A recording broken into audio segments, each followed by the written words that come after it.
1949 में मास्टर्स के लिए इंडिया का पहला B school Xavier school of management का एस्टेब्लिशमेंट हुआ था। एक ऐसा कोर्स जहां किसी भी बैकग्राउंड का स्टूडेंट्स मैनेजमेंट स्किल सीख कर अपनी करियर बना सकता है। जहां स्टूडेंट 12th में साइंस, कॉमर्स और आर्ट्स में डिवाइड हो जाते हैं, तो वहीं MBA में आकर यूनाइट हो जाते हैं। XLRI के बाद कॉलेजेस और बी स्कूल्स का विस्तार हुआ। आज की तारीख में कई हजार बी स्कूल्स खुल गए हैं। तो वहीं बी स्कूल्स में स्कूलिंग वहीं की वहीं रह गई और लोगों ने इसे बिजनेस की रेस बना दी। तो आज हम बात करेंगे MBA एडमिशंस के मिथ और बी स्कूल के एडमिशन के स्कैम के बारे में। आज हमारे साथ इस टॉपिक पे बात करने के लिए दिल्ली के एडुकेटर भौमिक दोपायन सर हैं, जिन्होंने काफी सारे बी स्कूल्स में काम किया है। तो welcome sir. Science and commerce divide them, MBA unite them, इसको कैसे देखते हैं आप? देखिए, साइंस एंड कॉमर्स दोनों अलग अलग फील्ड्स हैं पढ़ाई के, लेकिन जब हम MBA की बात करते हैं तो MBA की आइडियोलॉजी जो स्टूडेंट्स के बीच होनी चाहिए वो है I need to do my own business. That is the most important ideology a student carries when he और she wants to do an MBA program. Because सोचिए 2 साल बाद अगर कोई MBA पोस्ट ग्रेजुएशन करने के बाद जॉब में लगता है तो ये थिंकिंग होनी चाहिए कि 5-6 साल वर्क एक्सपीरियंस गेन करके हम दोबारा से क्या अपना खुद का स्टार्टअप कर सकते हैं या नहीं।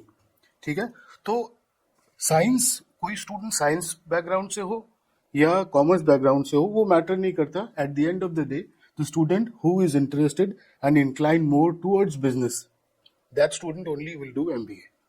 ओके, लेकिन ये जो MBA एडमिशन है और MBA है, आज के टाइम पे MBA कन्वर्ट हो चुका है PGDM में, और इसको लेकर के मार्केट में काफ़ी सारे मिथ हैं।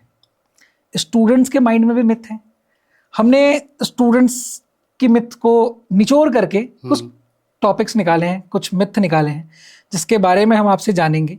क्योंकि सर, आपने काफ़ी सारे कॉलेजेस में बी स्कूल के साथ काम किया, बड़े एडटेक कंपनी जैसे गस, सॉइल, APJ, इन कॉलेजेस में आपने काम किया, स्टूडेंट को नज़दीक से देखा, पढ़ाया भी। बिमटेक जैसे कॉलेज में आपने पढ़ाया भी, जो कि बिरला का कैंपस है ग्रेटर नोएडा में। तो जो हमारा मिथ, जो स्टूडेंट्स की मिथ है, वो पहला ये है कि यू नीड अ बिजनेस और economics background to MBA admission. तो ये जरूरी है? देखिए, this should be considered a myth because in order to do an MBA program आपको इकोनॉमिक्स बैकग्राउंड या फिर बिजनेस बैकग्राउंड से होने की कोई आवश्यकता नहीं है। आज के डेट में अगर आप Tier 1 कॉलेजेस की बात करें, Tier 2, Tier 3 कोई भी कॉलेजेस की बात करें, वो तो एडमिशन BCom के बेसिस पे या फिर BTech के बेसिस पे नहीं लेते। It says that any student who has done a graduation program, it does not matter कि वो आर्ट्स बैकग्राउंड से है, साइंस बैकग्राउंड से है, कॉमर्स बैकग्राउंड से है या BTech बैकग्राउंड से है, everybody is eligible to do this program because this is not an academic program, it is a professional program जहाँ पे आप अपना स्किल सेट्स और अपना enhancement business line of area में करेंगे। लेकिन इस मिथ के बाद जब आप ये बताते हैं कि करेंगे, तो सेकंड आता है स्टूडेंट के माइंड में कि कैट और जैट स्कोर गारंटेड एडमिशन देते हैं।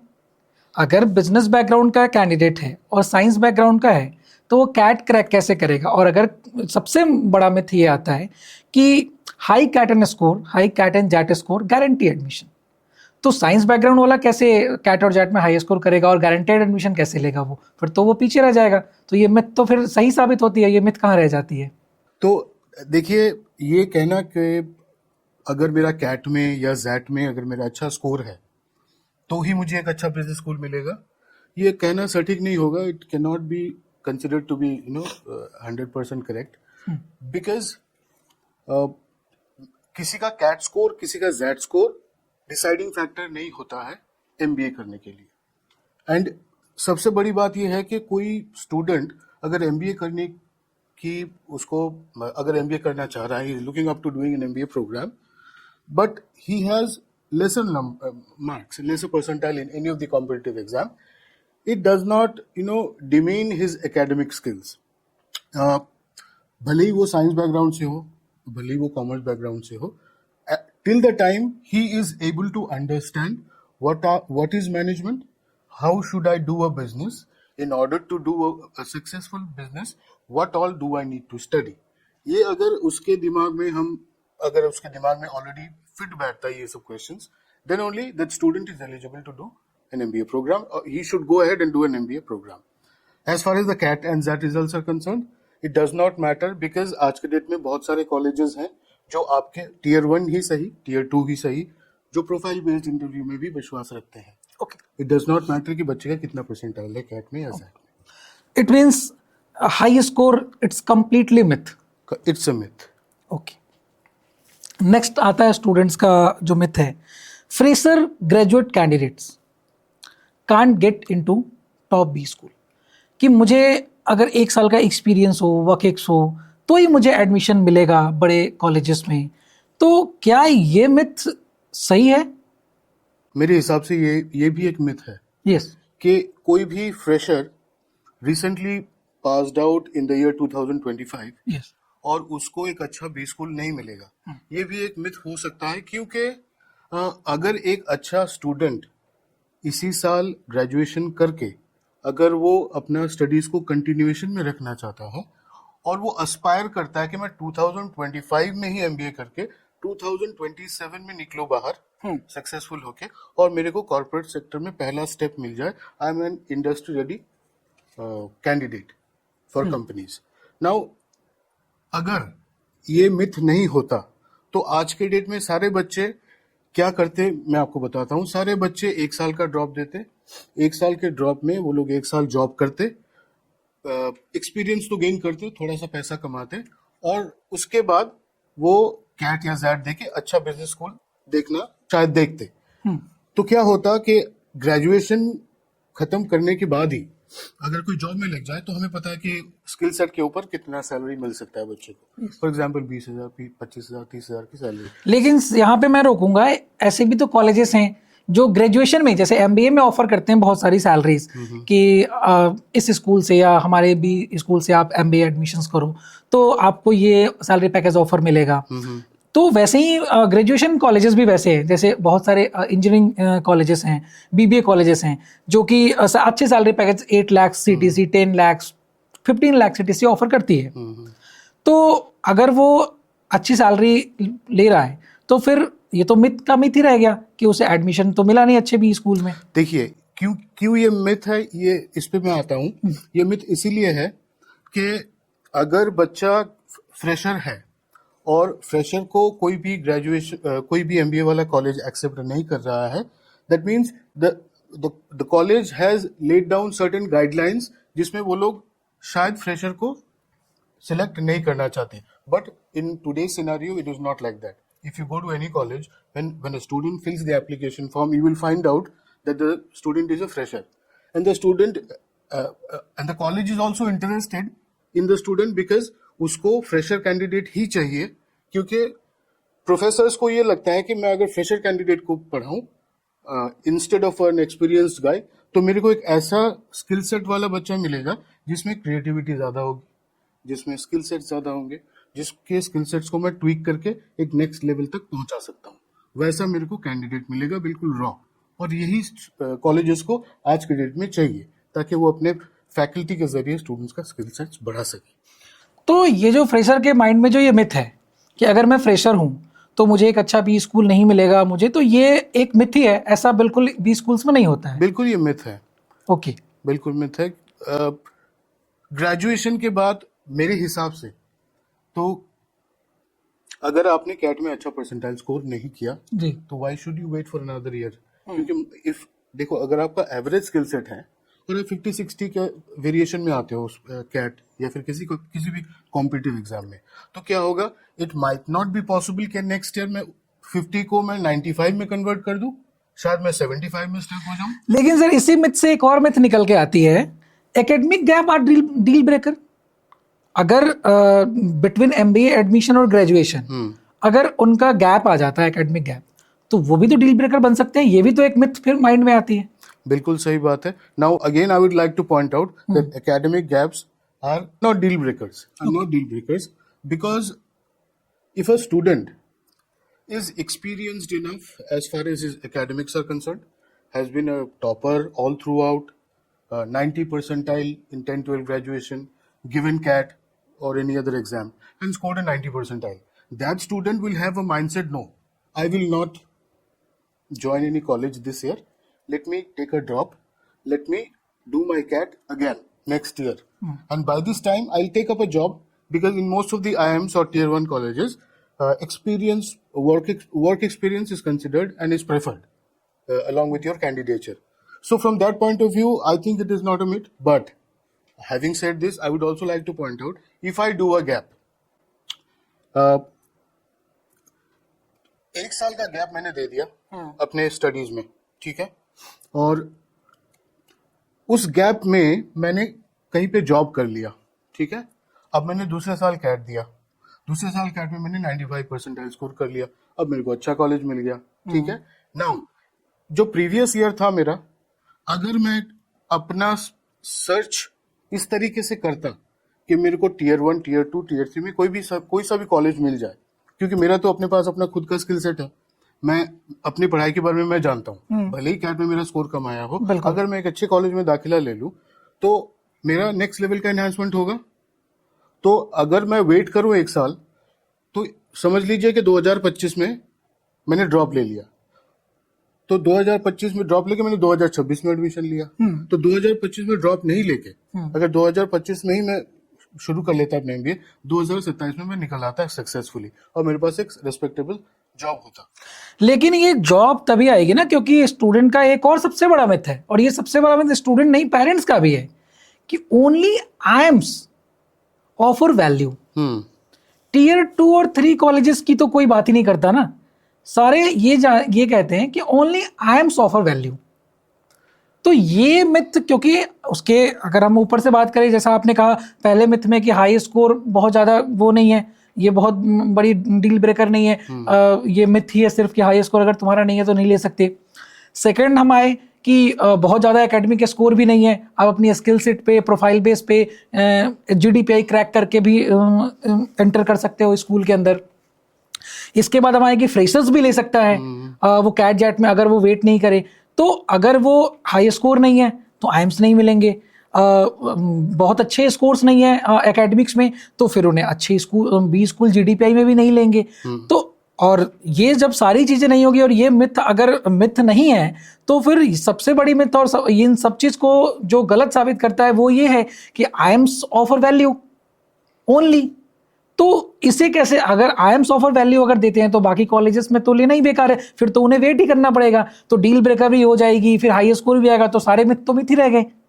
देखिए, जब हम एजुकेशन गैप को डील ब्रेकर के हिसाब से देखते हैं जी, तो हमें एक चीज को कंसिडर करना पड़ेगा कि ये डील ब्रेकर कैसे हो सकता है। हाँ। ये this completely depends on students mindset, ठीक है। तभी मैं उस लेवल पे आ रहा था कि अगर टीयर 1 का कॉलेज का स्टूडेंट है तो his aspiration is lot more than an average student.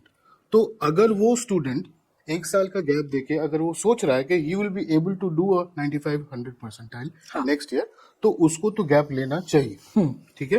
लेकिन हैविंग सेड दिस, अब हम एवरेज प्रोफाइल पे आते हैं। एवरेज प्रोफाइल वाला बच्चा भी है जिसके पास कैट में 50 परसेंटाइल आया है, अगर वो सोचे कि नहीं मैं तो नेक्स्ट ईयर मैं एक साल ड्रॉप देके मैं नेक्स्ट ईयर फिर से कोशिश करके कैट में अच्छा ले आऊंगा, तो इसको तो हमें बढ़ावा देना चाहिए ना कि हम ये बोले बच्चे को। एज ए काउंसलर मैं क्या बोलूंगा कि नहीं तुम मत करो, तुम जाके कॉलेज एडमिशन ले लो, मैं तुम्हें एक बहुत अच्छा कॉलेज दे दूंगा जिसमें हाई ROI है और तुम्हारे पेरेंट्स सेटिस्फाइड हो जाएंगे। लेकिन मैं तो ये गलत करूंगा स्टूडेंट के साथ, क्योंकि अगर स्टूडेंट एस्पिरेशन रखता है IIM ज्वाइन करने का, उसको गैप लेना चाहिए। ओके, उसको गैप लेके ऐसी तैयारी करनी चाहिए ताकि उसका जो ड्रीम कॉलेज है IIM उसको नेक्स्ट ईयर उसको मिल जाए। लेकिन एज ए काउंसलर अगर मैं उसको भटकाऊं तो मैं गलत काम कर रहा हूं, तो it is actually a myth. लेकिन इस मिथ से स्कैम निकल के आती है जो हमारे इस वीडियो की, इस पॉडकास्ट की जो हमारी सबसे मेन वो है कि ट्रुथ, बी स्कूल्स एडमिशन का ट्रुथ बताने का जिस मैंने आपको इनवाइट किया, तो ये ट्रुथ कहाँ तक है और ये स्कैम। IIMs आपने कहा कि ओनली IIMs ऑफर वैल्यू, ये मिथ है, ऐसा बिल्कुल भी नहीं है कि IIMs में ही अगर आप जाओ, अगर आपके अंदर स्किल सेट है IIMs जाने की तो आप जाओ, अदरवाइज आप एक अच्छा ROI बेसिस स्कूल ले सकते हो। बिल्कुल करेक्ट। लेकिन ROI बेसिस स्कूल से स्कैम निकल के आता है सर। स्कैम ये निकल के आ रहा है कि बहुत सारे ऐसे लोग हैं जो कि स्टूडेंट को मैनिपुलेट करते हैं राइट। अब स्टूडेंट मैनिपुलेट इस तरह से होता है, जब हमने मार्केट रिसर्च किया तो सबसे पहला पॉइंट आया स्कैम का निकल के कि the entrance exam data are easily available in the market, like NMAT exam, CAT exam, XAT exam, database जो होता है Right. बच्चों ने जो अपना ईमेल आईडी, मोबाइल नंबर है पेरेंट्स का, वो इजिली मार्केट में अवेलेबल है। और ये सबसे बड़ा स्कैम है, Right. ताकि क्योंकि students getting lots of call and manipulating by the fraud agents, counsellors. तो स्टूडेंट कैसे डिफाइन करे कि ये काउंसलर अच्छा है या आप अच्छे हो, या जो गलत बता रहा है वो अच्छा है, या कॉलेजेस कौन से अच्छे हैं? क्योंकि आगे बात करते हैं मैं आपको बताऊंगा सर कि ऐसे कॉलेजेस भी दिल्ली में ओपन हुए जो सिर्फ यूजीसी की पोर्टल पे तो थे, लेकिन वो ग्राउंड पे नहीं थे। अच्छा। और स्टूडेंट को कॉल कर उन्होंने फीस सबमिट करी, और जब वो वहां पहुंचे कॉलेज में तो कॉलेज ही नहीं है। तो ये तो बहुत बड़ा स्कैम हो जाएगा फिर आरओआई बेस्ड कॉलेज में एडमिशन लेने का। बहुत सही बात है ये। और सिर्फ आईएमसी वैल्यू, फिर तो वो जो मिथ है और वो स्कैम दोनों मैच कर जा रही हैं यहाँ पे। देखिए तो इस स्कैम से बच्चे कैसे बचें? ये बहुत बड़ा स्कैम है जी और ये सालों दर साल चलते आ रहा है। जी। It is uncontrollable. When a student starts his journey of MBA, he starts with CAT. Then he gives December MAT, then he gives ZET, then he gives CMAT. इस बीच NMAT भी आ जाता है, वो भी दे देता है। हाँ. इस बीच SNAP भी आ जाता है, वो भी दे देता Yes. है। तो इन सारे एग्जाम्स के डेटाबेसेस लीक हो जाते हैं। That is also business yes. because MBA is all about business. MBA और यही तो मैंने कही कि तो जो अब बी क्या है? स्कूल 1949 में Right. जो एक्सेलराई ओपन हुआ था, हाँ। बी स्कूल्स बिजनेस स्कूल के नाम से, Right. तो स्कूलिंग तो वहीं रह गई, हाँ। सिर्फ बिजनेस निकल के आ गया। बिजनेस निकल के आ गया और उस बिजनेस की स्टैंडर्ड्स को हम ईयर ऑन ईयर इसको डिग्रेड करते जा रहे हैं in the form of making this entire education a business. So ये डेटा जब मार्केट में आ जाती है, स्टूडेंट को 50 कॉल्स डेली आते हैं। यस। अब क्या होता है देखिए, जब एक स्टूडेंट को 50 कॉल्स आएगा दिन में, इनिशियली उसको लगेगा मैं आई एम अ बॉस, मेरे को इतने लोग ढूंढ रहे हैं, तो धीरे धीरे वो इरिटेट होना शुरू करेगा। ठीक है, लेकिन इस बीच जो 50 लोगों से उसने बात करी है, ये 50 लोग क्या एक्चुअली अच्छे काउंसलर से बात करी है? यही सबसे बड़ी स्कैम, यही मैं आपसे कहना चाहता हूँ। ये जो मैनिपुलेटिंग जो कॉल्स आते हैं, तो बच्चे इससे कैसे बचें और जज कैसे करें कि ये जो काउंसलर जिसकी कॉल आई, ये एक्चुअल में काउंसलर था, और जो इसकी कॉल आई है, ये कॉल आई है, ये एजेंट है, ये स्कैमर्स है, ये फ्रॉड्स है। राइट। अब ये to a certain point student सुन लेता है पहले, बाद में कॉल्स पिक नहीं करता, बिकॉज उसको लगता है अरे ये तो वही वाला, वैसे ही थर्ड ग्रेड वाले काउंसलर्स होंगे। तो उसके दिमाग में ऑलरेडी वो भर जाता है कि अगर आप काउंसलर बन के आपने कॉल किया, उसको 5 कॉलेजेस पिच किए, नेक्स्ट डे मैंने उसको कॉल किया तो मेरे को बताया हाँ मैंने यही, आपने जो उनको कॉलेजेस ऑफर करे हैं उन्होंने उनके नाम लिए, तो मुझे लगा कि अरे ये स्टूडेंट तो वो कॉलेजेस देख रहा है, तो शायद उस कॉलेज में मेरा नहीं हो सकता है, इसका मैं एडमिशन नहीं करा सकता हूँ, तो उन 5 कॉलेजेस को काट के मैं अपने 5 कॉलेज उसके सामने पेश करूंगा। ओके। तो मैं क्या कर रहा हूँ, उसके दिमाग में मैं 10 कॉलेजेस भर दे रहा हूँ। थर्ड डे 5-15 कॉलेज और आगे, ऐसे करके 50 कॉलेज, तो बच्चा कंफ्यूज हो जाता है। यस। ठीक है, बच्चा कंफ्यूज होके बोलता है मुझे एडमिशन नहीं लेना है, और वो मार्केट में मतलब एक ऐसा प्रोडक्ट हो जाता है जिसको कोई भी पकड़ के उसको ट्वीक करना चाहता है, so that person becomes a business product कि उसको कोई भी उठा ले। तो इससे बच्चे को बचना है। This is one of the most biggest scam. पहला तो जेन्युइनिटी ऑफ काउंसलर्स, ये बहुत जरूरी है, क्योंकि बच्चा अगर एमबीए करने जा रहा है तो बच्चा जिससे बात करेगा, जो भी काउंसलर है, उसका स्किल सेट, उसका नॉलेज लेवल क्या है, कॉलेज के यूएसपीज क्या है, कॉलेज के डिलीवरेबल्स क्या है, फैकल्टी कौन कौन है, कौन पढ़ा रहे हैं। मैं अगर बिजनेस एनालिटिक्स स्पेशलाइजेशन करूंगा या फाइनेंस स्पेशलाइजेशन करूंगा, उसके अंदर क्या क्या टॉपिक्स और रिलेटिव्स पढ़ूंगा, ये मैटर करता है। क्या उस काउंसलर को ये नॉलेज है? अगर नहीं है और वो कॉलेज घुमा रहा है तो फिर तो गलत है। तो इट मीन्स कि अगर स्टूडेंट्स के पास कॉल आए तो वो एडमिशन्स के बारे में पहले कम बात करे, पहले अपनी जो उसे करना है स्पेशलाइजेशन वो पूछे।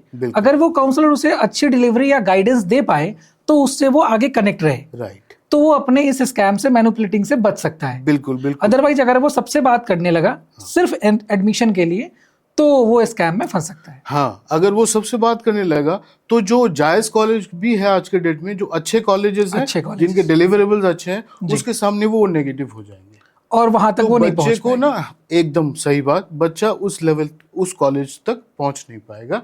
और उसका अगर उसका भला भी होता, अगर उसको 15 लाख का भी पैकेज लग जाता, तो he will be deprived from that. हाँ, this is just because of poor counselling. Poor counselling और ये स्कैमर्स के, पुअर काउंसलर्स के चक्कर में वो फंस गया। एक्चुअली तो- स्कैमर्स के चक्कर में फंस के पुअर काउंसलिंग ले ली और अपना एडमिशन कहीं पे ऐसी जगह ले लिया जिसको वो तो understand स्टूडेंट्स को नहीं पहले काउंसलर को पहचानना होगा अपनी स्किल सेट पे कि मुझे जो करना है फाइनेंस, मार्केटिंग, बिजनेस एनालिटिक्स, तो क्या इसे मेरे स्किल्स के लिए जो इसके पास अवेलेबल चीजें हैं वो मुझे वो दे रहा है, डिलीवर कर रहा है, नहीं कर रहा है, वो पहले वो जाने, फिर उससे वो आगे बात करे। Exactly. तो वो मैनिपुलेट नहीं हो पाएगा और वो अच्छी जगह जा सकेगा। और देन उसके माइंड से वो myth I am offer value वाली खत्म हो जाएगी। राइट। ठीक कोई जब आप देखिए अभिषेक जी, जब आप काउंसलिंग करते हैं या मैं काउंसलिंग करता हूँ, जी। We come across lot of students who have good percentiles, decent percentile. Yes. वैसे बच्चे आपको कभी आरओआई नहीं पूछते हैं। हाँ। क्यों नहीं पूछते? This is also a point of discussion. Yes. वो इसलिए नहीं पूछते क्योंकि उनको पता है। और जो मीडियोकर बच्चे हैं, जो बाहर मार्केट में घूम रहे हैं थ्रू वेरियस कॉम्पिटिटिव एग्जाम, क्योंकि सारे कॉम्पिटिटिव एग्जाम में बैठना है, हाँ। क्या पता मुझे 95 परसेंटाइल कौन से एग्जाम में आ जाए, हाँ। और मेरे को अच्छा टियर 1 मिल जाए, तो उस चक्कर में सारे एग्जाम दे डालता है। और उसका इंफॉर्मेशन जो है, अगर हमारे देश में अगर 2 लाख कंसल्टेंट्स हैं, सबके पास पहुंच जाता है।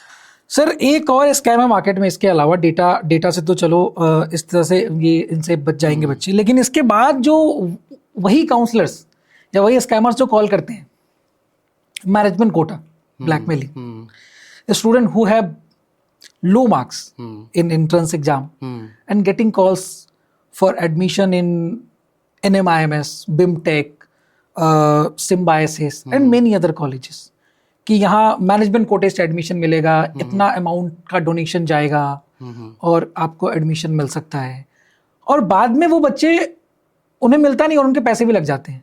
इन ब्लैकमेलिंग से वो कैसे बचें? ये उसके माइंड में वो मिथ चलता आ रहा है ना, I am offer value, I am offer value. तो वो चाहता है कि कोई बात नहीं, आई एम्स नहीं मिला तो मुझे एसपीजेड मिल रहा है, कोई मुझे 12 लाख में 15 लाख में करा रहा है, तो मैं ले लेता हूँ। वो 2-4 लाख रुपए दे भी देता है। तो वो लो स्कोर वाला जो कैंडिडेट है, वो इस ब्लैकमेलिंग से कैसे बचे? देखिए, ये भी बहुत बड़ा एक स्कैम है, कह लीजिए, क्योंकि बच्चे को ल्योर करते हैं। बहुत सारे ऐसे लोग हैं जो बच्चे को प्रॉमिस तो कर देते हैं कि मैं आपका ऐसे ऐसे टियर 1 कॉलेज में एडमिशन करवा दूंगा, इतने डोनेशन से ये प्रोसेस होगा, इस प्रोसेस के जरिए आपका होगा। अगर कोई ऐसा प्रोफेसर हो या कोचिंग इंस्टीट्यूट हो या कोई ऐसा पर्सनालिटी हो जो जेन्युइनिटी रखता हो चीज़ों में, वो बच्चे को ही समझ में आना चाहिए कि कितना जेन्युइन है, कि अगर जो भी इंफॉर्मेशन हमें दे रहे हैं, क्या वो उसकी कितनी वैलिडिटी और क्रेडिबिलिटी है। अगर उस हिसाब से देखा जाए तो ठीक है, लेकिन स्कैमर्स क्या करते हैं? स्कैमर्स ल्योर करते हैं, दे अट्रैक्ट द स्टूडेंट्स, क्योंकि बच्चे का ड्रीम कॉलेज होता है टियर 1, IIMs और MDI और ये सब। तो इन चक्कर में फंस के बच्चा that student starts believing in that person. हाँ, बिल्कुल ठीक है। और वो एक ऐसा जाल है जिसमें ये जो लोग हैं, इनको ये कला बहुत अच्छे से आती है जी, ठीक है, फंसाने की। हाँ, ये वर्ड मैं यूज कर रहा हूँ। हाँ, बिल्कुल, फंसाना। हाँ। तो ये कला उनको अच्छी आती है, तो बच्चे को और बच्चे के पेरेंट्स को वो फंसा लेते हैं। और जो इनिशियल लेवल का पैसा है, उनको बस इनिशियल लेवल का पैसा ही चाहिए। लो स्कोर वाले जो कैंडिडेट हैं, इनको जब कॉल आती है तो इनको जाना ही नहीं चाहिए, ये खुद स्कैम में फंसने जाते हैं ना। बिल्कुल नहीं जाना, क्योंकि कॉलेजेस तो मेरे ख्याल से नहीं देती होगी मैनेजमेंट कोटा। कम स्कोर वाले बच्चे हैं, क्योंकि 90 वाले बच्चे को अगर वो ले रही है तो 40 वाले को क्यों लेगी? राइट। तो वो तो ये खुद ही जाते हैं फंसने। हाँ, इससे बचने का तरीका ये है कि उस स्टूडेंट को ये देखना चाहिए कि टियर 2 या टियर 3 में जो जितना भी उसका परसेंटाइल है, उस परसेंटाइल को आंख के सामने रखे उसको कॉलेजेस ऐसे बाइफरकेट करने हैं जिसमें वो जो भी पढ़ाई करेगा उसके क्या क्या डिलीवरेबल्स है। रिटर्न ऑन इन्वेस्टमेंट की कोशिश ना करे, ओके रिटर्न ऑन इन्वेस्टमेंट कुछ नहीं होता। Colleges are not placement agencies कि अगर आपने 15 लाख दे दिए तो आपको 30 लाख का प्लेसमेंट लगा के देंगे, ऐसा नहीं होता है। अगर ऐसी सोच रख के आप एमबीए करने जाइए तो प्लीज एमबीए मत करिए, ओके ठीक है। That is one thing.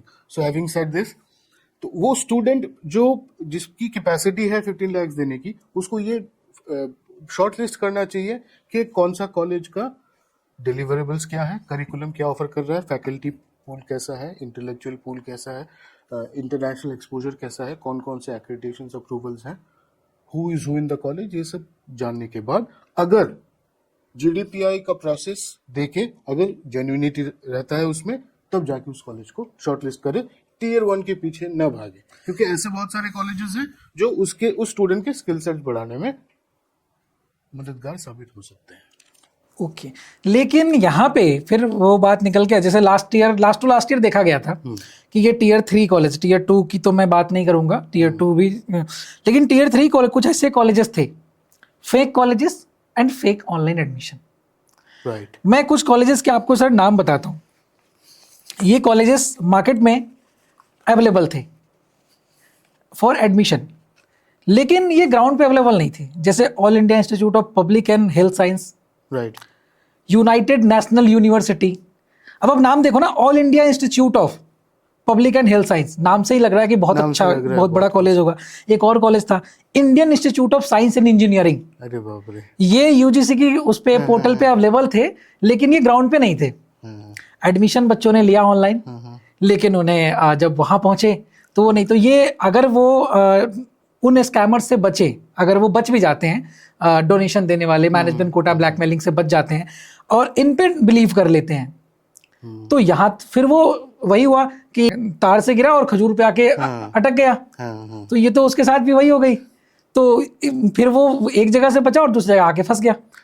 ये तो इन पे क्यों बिलीव करें अब टीयर 3 पे? स्कैम है ये। अच्छा। लोग हर साल ऐसे ही करते हैं, they come up with new colleges और इन सच नेम्स जो कि बहुत नाम सुनते ही बड़ा ल्यूक्रेटिव लगता है कि Indian institute, all India Indian institute of science जैसा लगता है। तो ऐसे कॉलेजेस बाहर निकालते हैं, प्रोसेस करवाते हैं, पैसे लूट के भाग जाते हैं। तो बच्चा जब जाता है तो कॉलेज कुछ भी नहीं होता। तो ये स्कैम से बच्चा कैसे बच सकता है और पेरेंट्स कैसे बच सकते हैं, मुझे लगता है ये वो बच्चे करते हैं जो अवेयरनेस नहीं है उन बच्चों में। ओके ठीक है, एग्जाम देने के नाम पे दे रहे हैं, पढ़ाई करने के नाम पे कर रहे हैं, लेकिन एक एमबीए स्टूडेंट के अंदर क्या स्किल सेट्स होनी चाहिए, कॉलेज चुनने से पहले उसके पास क्या स्किल सेट्स होनी चाहिए, ये उसके he is not aware of all those things. तो यही स्टूडेंट जाके फंस जाते हैं उन जाल में। तो आई विल ऑलवेज सजेस्ट कि इन लोगों से दूर भागे और प्रॉपर काउंसलिंग के जरिए प्रॉपर काउंसलर पकड़े, जज करें और खुद भी रिसर्च करो। हाँ, खुद रिसर्च करें। और जब आप बात करते हैं काउंसलर से तो देखिए कि काउंसलर के नॉलेज स्किल्स कितने हैं, कितना वो जानते हैं कॉलेजेस के बारे में, इनसाइड इंफॉर्मेशन कितना है। सिर्फ प्लेसमेंट बताने से नहीं होता, इनसाइड इंफॉर्मेशन कितना है और कितना जेन्युइनिटी है, ये आपको जो काउंसलर दे सकता है। जाके उन काउंसलर से फॉर्म्स भराइए और उनसे अपनी करियर गाइडेंस लो और करियर पाथवे में आगे बढ़ो। एब्सोल्युटली। ठीक है, नेक्स्ट आता है सर स्कैम के नाम पे जो बहुत सारे कॉलेजेस हैं, जैसे ग्रेटर नोएडा में, दिल्ली में, गुड़गांव में, पुणे, मुंबई, बैंगलोर में ऐसे 20 स्कूल्स हैं जिनकी फीस स्ट्रक्चर बहुत ही लो है। हाँ, 5 lakhs, 6 lakhs, 4.5 lakhs, but they offer 25 lakh CTC। Students को वो कहते हैं कि आप हमारे कॉलेजेस से 2 year MBA करो और तुम्हें 25 लाख की CTC लगेगी, 20 लाख की लगेगी। तो ये फेक प्लेसमेंट जो ऑफर करते हैं कॉलेजेस, ये भी तो बहुत बड़ा स्कैम है। ये बहुत बड़ा स्कैम है। और इन कॉलेजेस में स्टूडेंट्स क्यों बिलीव करें? और मुझे लगता है ये ज्यादातर टीयर 4-5 कॉलेजेस करते हैं। ये बहुत मैल प्रैक्टिस है, एक काफी सालों से चला आ रहा है। एक्सेल शीट्स बनाते हैं प्लेसमेंट्स की, fake companies, fake student names, fake salaries, ऐसे करके हर साल देखा जाता है कि ये सब फ्लोट होते हैं मार्केट में कि ये गलत है, फेक इन्फॉर्मेशन, ये सब, और लोग पकड़ भी लेते हैं। ठीक है, अब जो कॉलेज 5 लाख उसका कोर्स फी है और वो 25 लाख क्लेम कर रहा है कि प्लेसमेंट दिया है, हो सकता है कि कभी घूमते घामते कोई कंपनी गई होगी और 25 लाख ऑफर किया होगा, बट क्लेम्ड नहीं था वो। अच्छा, वो सिर्फ ऑफर्ड है, सिर्फ ऑफर्ड होगा। तो स्टूडेंट ये ध्यान दे कि ऑफर्ड वाले में मत एडमिशन ले बिल्कुल और वो क्लेम्ड वाले में ले। बिल्कुल, स्टूडेंट्स ये देखना भूल जाते हैं। There is difference between offered and claimed. Correct. तो ऑफर्ड वाले में ज्यादातर कॉलेजेस ऑफर्ड में अगर 50 लाख भी आ गया ना तो उसको ज्यादा हाईलाइट करते हैं। तो ये ऑफर्ड का मतलब क्या हुआ? जैसे कंपनी आई, हाँ। उसने कहा कि इस पोजीशन के लिए मैं 50 लाख ऑफर कर सकता हूँ, ऑफर कर सकते यही तो हुआ ऑफर का मतलब। Right. उसने दिया नहीं किसी को। दिया नहीं, अगर वो दिया होता वो क्लेम्ड होता। ओके, तो अगर आप टीयर 1 कॉलेजेस में जाएंगे ना तो हाईएस्ट प्लेसमेंट के जगह वो लोग मेंशन करते हैं कि वो क्लेम्ड है, ऑफर्ड है या क्लेम्ड है। लेकिन अच्छा। जो टीयर 3 टीयर 4 कॉलेजेस है वो ये नहीं लिखते। तो मतलब वो एक एडवर्टाइजमेंट गिमिक होता है उनके। कंपनीज ऑफर करती हैं हाँ। और कॉलेजेस क्लेम करते हैं, क्लेम करते करेक्ट। तो स्टूडेंट्स को ऑफर्ड वाले में ध्यान नहीं देना है, लेते हैं। वो क्लेम्ड वाले में ध्यान देना है। Correct. तो वो इस फेक प्लेसमेंट वाले स्कैम से बच जाएगा। दूर भागे। ठीक है। तो नेक्स्ट, यही चीज, everything boils down to students awareness. तो थोड़ा सा खुद नॉलेजेबल बने और try to go to the website and search out information rather than just beating around the bush, I would say. Okay. और सर एक सबसे मेन, स्टूडेंट्स के पास कॉल्स आती हैं, ये सारी हमने बातें कर ली, कॉलेजेस से कैसे बचे, फेक प्लेसमेंट ऑफर से कैसे बचे। अब आता है admission through coachings. Coaching centre का बिजनेस ओके, बहुत फैला हुआ है राइट। और कोचिंग सेंटर्स जाने जाते थे अपने एंट्रेंस एग्जाम को डिलीवर करने के लिए, उनके कोर्स करिकुलम को पढ़ाने के लिए, और वो मार्केट में दिखाते थे कि मेरे कोचिंग्स के थ्रू इतने स्टूडेंट्स ने इतनी स्कोरिंग कर ली कैट में, जैट में। लेकिन अभी क्या है, coaching centres offered admission, right ये सबसे बड़ा स्कैम मार्केट में देखने को मिलता है। राइट। और इसी कोचिंग सेंटर्स के नाम से भी बहुत सारे फ्रॉड एजेंट्स भी हैं जो बोलते हैं कि हाँ मैं फलाने कोचिंग से बात कर रहा हूँ, XYZ एक्स कोचिंग से, और वो भी उन्हें मैनिपुलेट करते हैं। Right. और जब स्टूडेंट्स इनसे फंस जाता है तो उसे 2 साल के बाद एक वक्त पर जाकर एहसास होता है, महसूस होता है कि बेहतर होता अगर हम उनसे मिले ही ना होते। हाँ। तो इनसे कैसे, ये एडमिशंस थ्रू कोचिंग्स वाले से कैसे? देखिए, जब मैं कॉलेजेस में काम करता था ना, ये बहुत प्रेवलेंट था। हाँ, प्रेवलेंट था इन द सेंस कि there coaching centres like IMS, career launcher, time, हाँ, एंडेवर, बहुत सारे कोचिंग सेंटर्स हैं और ये सारे कोचिंग सेंटर जेन्युइन है, जी पढ़ाई में बिलीव रखते हैं। जी। और जो बच्चे हैं, और फॉर एग्जांपल किसी भी XYZ कोचिंग सेंटर ले लीजिए, हाँ, 5000 बच्चे पढ़ते हैं। क्या कोचिंग सेंटर के लिए पॉसिबल है कि 5000 बच्चे को 90 परसेंटाइल लाके दे? बिल्कुल नहीं। बिल्कुल नहीं। तो होता है जो टॉप परफॉर्मर्स हैं उनको ही मिलता होगा, तो जो बाकी जो लो रैंकर्स हैं, जो लो परसेंटाइलर्स हैं, वो कहाँ जाएंगे?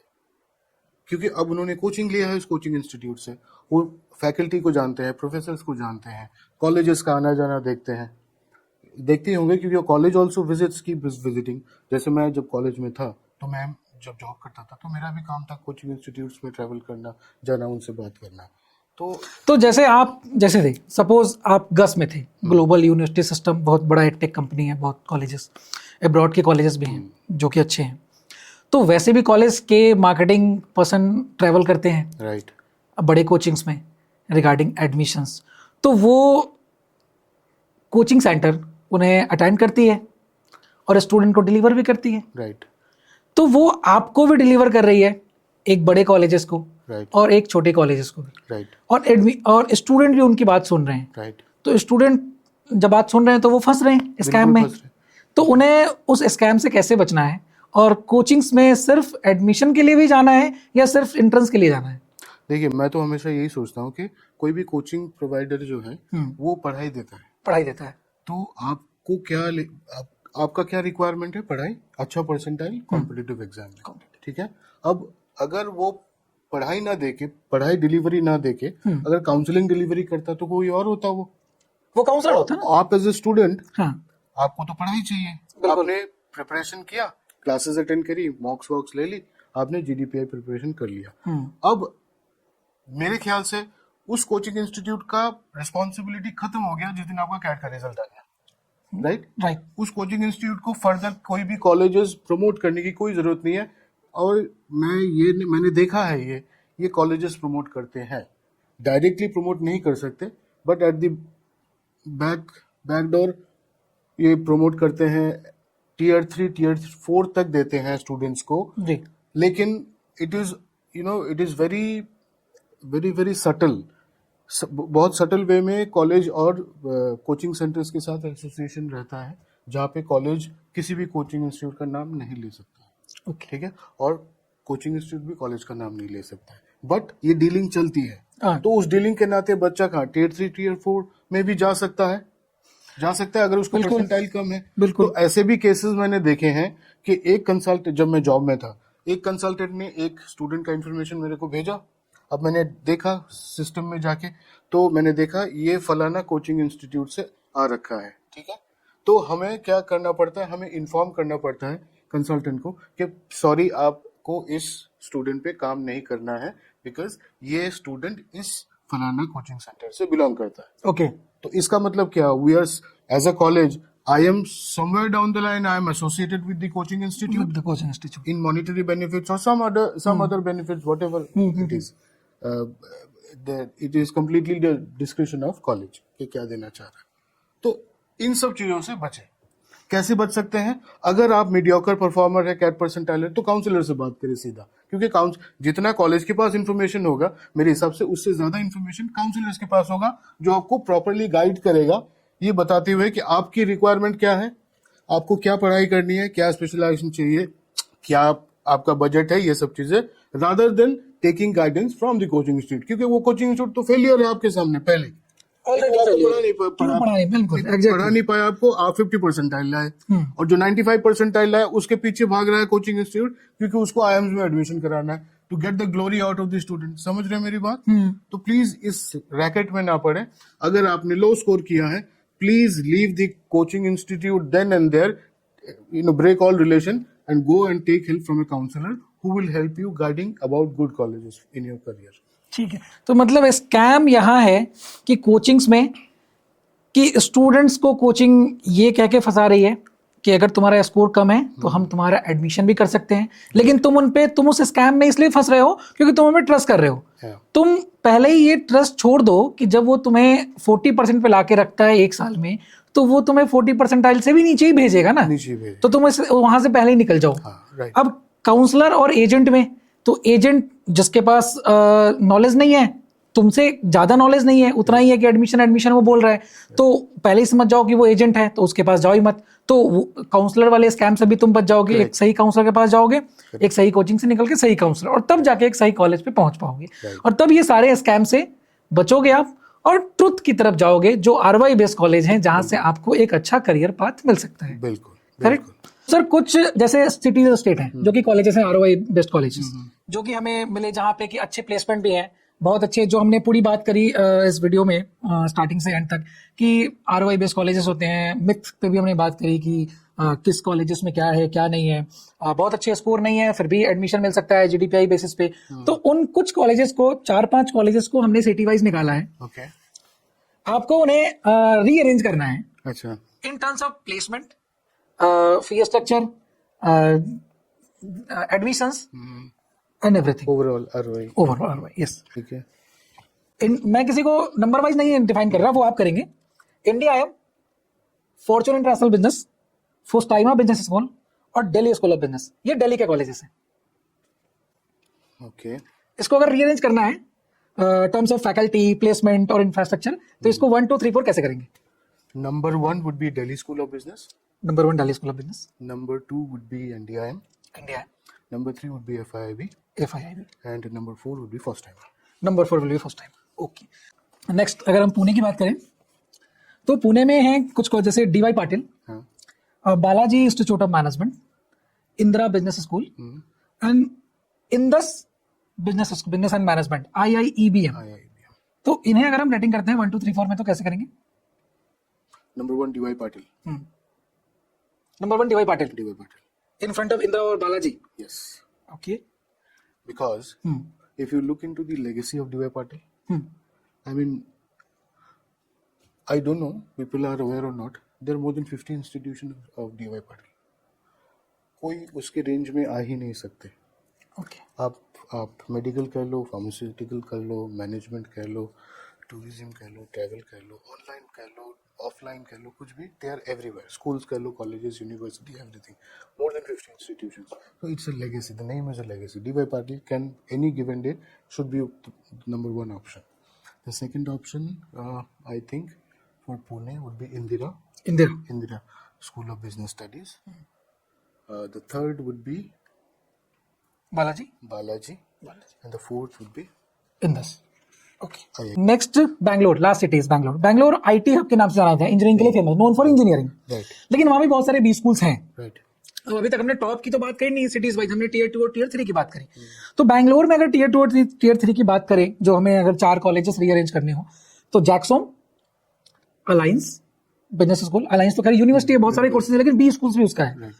तो Jagsom business school, alliance business school, ISME, and last one is GIBS. तो इसे हम कैसे अरेंज करेंगे? Number 1 Alliance. Number 1 alliance, Number 2 Jacksom. Number 2 जैक्सोम. Because Number 2 हम Jacksom. भूले नहीं, क्योंकि जैक्सम पिछले 2-3 साल में गिरा है. लेकिन उसके जो फाउंडर हैं डॉक्टर जगदीश सेठ, Right. Alumni of IIM Calcutta. Right. In the past, Jacksom used to be a very strong college in the tier 2 category. Okay. They have seen a downfall, maybe because of placements, maybe multiple campuses coming up. But I have seen students passing out from Jackson, and they placed very well. I mean, if you check the placement report, it is very, very transparent. I mean, they have even mentioned the LinkedIn ID of the student. You can go and contact the student in their personal LinkedIn ID and find out what they are doing. They're very transparent. So, number 2 Jackson. Number 3, कौन सा बोला था आपने? ISME and GIBS. Number 3 is GIBS. Number 3 GIBS. GIBS. Okay. GIBS is an upcoming business school. GIBS works hard in placement. It works hard, and the placements are genuine. Okay. Once, let us take out some time and go and visit the campus. I've got references from many people about Okay. GIBS, and based on those references, I'm telling you, GIBS is an upcoming school. In the coming 2-3 years, GIBS is going to do remarkable improvement as in terms of curriculum and placement. Okay. And the fourth one is ISME. Fourth one जाएगा.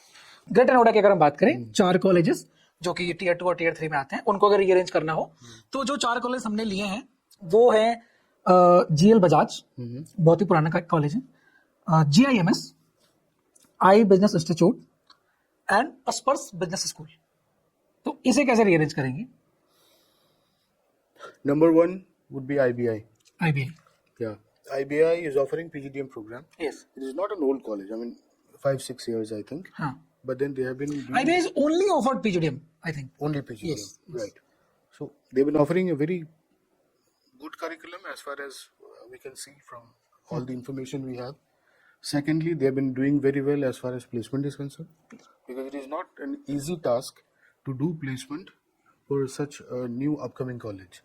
So they have been remarkably doing well. Their international exposure is very, very authentic. Okay. Very, very authentic, because I've seen students visiting abroad and gaining a lot of knowledge through their videos and all the information from the website. I think they are remarkably doing well.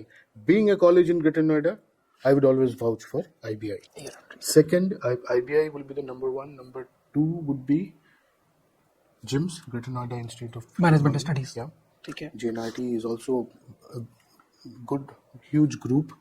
I've also come to know that very soon they will be converting into university. I have heard about it. I'm not sure. Okay. I'm not sure. I know many people from there.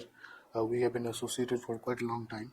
And whatever deliverables they have as a college, I mean, they work hard. They are hard-working people, Yes. and they believe in results. Okay. They believe in results. There is no fakeism. There is no, imitational things that I can see. So in IBI also, in JNIT also. Okay. Third would be Spurs Business School, new college. But then when I see the infrastructure, it really attracts me. Oh. An MBA college should look like Spurs Business School, right? आने वाले time में स्पर्स एक number पे आ सकता है. आ सकता है. But if they work hard, I mean, the team is good. If they work hard, definitely. Even Soil अगर इतना ऊपर उठ सकता है 2019 में 19th का, हाँ. PGDM offering, because they were only known for PGPM. PGPM, yes. Gurgaon campus. Gurgaon campus. Yes. So the Manesar campus established in 2000. we are sitting in 2025, so 5 batches गए हैं, and look at soil, the performance. So I think Sports Business School also will come up in the long run, and the 4th will be of course GL Bajaj. Right. Thank you sir, students को guide करने के लिए। जो students ये video देखेंगे और जिन्हें और भी गाइडेंस चाहिए होगी सर से, वो डायरेक्टली सर से बात कर सकते हैं, कनेक्ट करके सर के साथ। Surely. और इसी तरह हम वीडियोस लेके आते रहेंगे अच्छे काउंसलर्स और Definitely. कॉलेजेस के डायरेक्टर्स और सीईओज के साथ, ताकि स्टूडेंट्स को हेल्प मिले। Right. Thank you so much.